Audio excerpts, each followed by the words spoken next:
இந்த வீடியோ கடைசி வரைக்கும் பாருங்க. உங்களோட பெர்ஸ்பெக்டிவ் கண்டிப்பா மாறும். இதுல சொல்லப்பட்டிருக்கிற விஷயம் கண்டிப்பா நீங்க ட்ரேடிங்ல அனுபவிச்சிருப்பீங்க.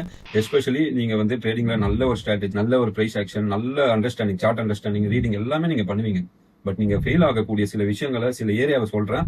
அதுக்கு பின்னாடி இருக்கக்கூடிய சைக்காலஜிக்கல் ரீசன் சொல்றேன். ஆமா, நானும் இதை பண்ணிட்டு இருக்கேன் அப்படின்னு உங்களுக்கு கண்டிப்பா தோணும். ஸோ ஸ்கிப் பண்ணாம கடைசி வரைக்கும் பாருங்க. நீங்க ஆல்ரெடி கத்துக்கிட்ட இடம் 1 லட்ச ரூபா, 10 லட்ச ரூபா எங்க வேணா நீங்க கத்துட்டு இருப்பீங்க. பட் அது யாருமே சொல்லி தராத ஒரு விஷயம் என்னன்னா, உங்களுக்குள்ள இருக்கக்கூடிய ஒரு அரக்கன் வந்து உங்களுக்குள்ள இருப்பான். பீஸ்ட், மான்ஸ்டர்னு நான் சொல்லுவேன். அந்த மான்ஸ்டரை வந்து நீங்க கட்டுப்படுத்தாம ட்ரேடிங்க வந்து நீங்க ஜெயிக்கவே முடியாது. ஓகேங்களா? அது 10 ரூபாவா இருந்தாலும் சரி, 10,000 ரூபாவா இருந்தாலும் சரி, 10 லட்ச ரூபாவா இருந்தாலும் சரி. இப்போ நாம பண்ணக்கூடிய மேஜரான ப்ராப்ளம்ஸ் என்னன்னா, மார்க்கெட் நம்ம கிட்ட இந்த காசை புடிங்கிச்சுரா, எப்படியாச்சும் ஓகே எக்ஸ்ட்ரா ட்ரேட் போட்டு நம்ம வந்து அடிஷனல் லாட் போட்டு விட்டதை பிடிப்போம்னு சொல்லிட்டு ஒரு விஷயம் நம்ம பண்ணுவோம்ல.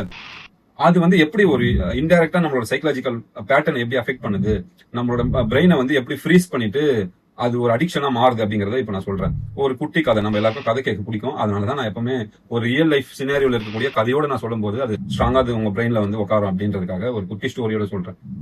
ஒரு ஃபாதர் இருந்தாரு. அவர் சரியா படிக்கல, லைஃப்ல சக்சஸ்ஃபுல்லா இல்ல.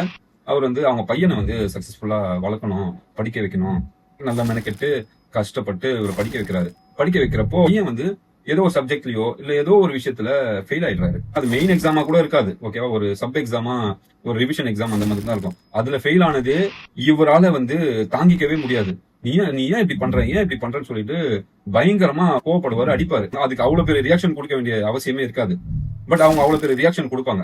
இதுக்கு வந்து சைக்காலஜிக்கல் ஃபேக்டர்ல வந்து ஒரு நேம் இருக்கு, டிஸ்பிளேஸ்மெண்ட் ஆங்கர் அப்படின்னு. அதாவது அவர் கண்ணு முன்னாடி நடக்கக்கூடிய அந்த பிரச்சனைக்கு அவ்வளவு பெரிய ரியாக்ஷன் பண்ண வேண்டியது அவசியம் இருக்காது. பட் அதே மாதிரி சிமிலரான ஒரு தப்பு பண்ணதால, அவர் வந்து பாஸ்ட்ல அந்த தப்பு பண்ணதால, அந்த தப்பு திரும்பவும் அந்த மாதிரி ஆயிடுமோன்னு சொல்லிட்டு ஒரு பயத்துல, அந்த ஆங்கர்ல, அவர் மேல இருக்கக்கூடிய ஆங்கர்ல, அவர் மேல அவருக்கு கோபம் காட்டிக்க முடியாதுன்ற ஒரு சுச்சுவேஷன்ல அந்த ஆங்கர் வந்து வேற ஒருத்தங்க மேல காட்டுவாங்க. இப்ப புரியுதுங்களா நான் என்ன சொல்ல வரேன்றது? இது அப்படியே மார்க்கெட்ல பொருத்தி பாருங்க. அந்த மார்க்கெட்ல இதுக்கு முன்னாடி எடுத்த ட்ரேடு உங்களோட டிசிப்ளின் இல்லாததுனால நடந்த ஒரு தப்பு. அதை நீங்க அக்செப்ட் பண்ணாம, அதை ரியலைஸ் பண்ணாம நீங்க என்ன பண்ணிடுவீங்க, அந்த ஆங்கர் எடுத்துட்டு போயிட்டு மார்க்கெட் என்ன இப்படி பண்ணிடுச்சு அப்படின்னு சொல்லிட்டு ரிவெஞ்ச் ட்ரேட் எடுப்பீங்க.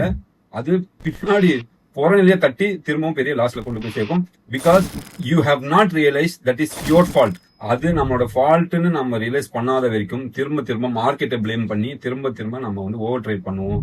இல்லைன்னா வந்து ஒரு ரிவெஞ்ச் ட்ரேட் திரும்ப எடுப்போம். நீங்க எப்போ ரியலைஸ் பண்ணி ஆமாப்பா இதுதான்ப்பா, இதை நான் சரி பண்ணணும்ப்பா, எனக்குள்ள இருக்கிற அந்த பீஸ்ட், அந்த மான்ஸ்டரை நான் வந்து கையால கத்துக்கணும்ப்பா அப்படின்னு நீங்க பண்ணிட்டீங்கன்னா, அதுக்கப்புறம் ஸ்லோ பை ஸ்லோ அது வந்து அந்த பேட் ஹாபிட் அது வந்து உங்களை விட்டு போகும். இந்த வீடியோவை இன்னொரு வாட்டி பிளே பண்ணி பொறுமையா கேட்டு உள்வாங்கிட்டு அதை அப்ளை பண்ணுங்க. உள்வாங்கிறது மட்டும் இல்ல, சொல்றது என்னால சொல்லதான் முடியும். அதை அப்ளை பண்றது உங்க கையில தான் இருக்கு. ஸோ இன்னொரு நல்ல வீடியோல மீட் பண்ணுவோம். Thank you so much.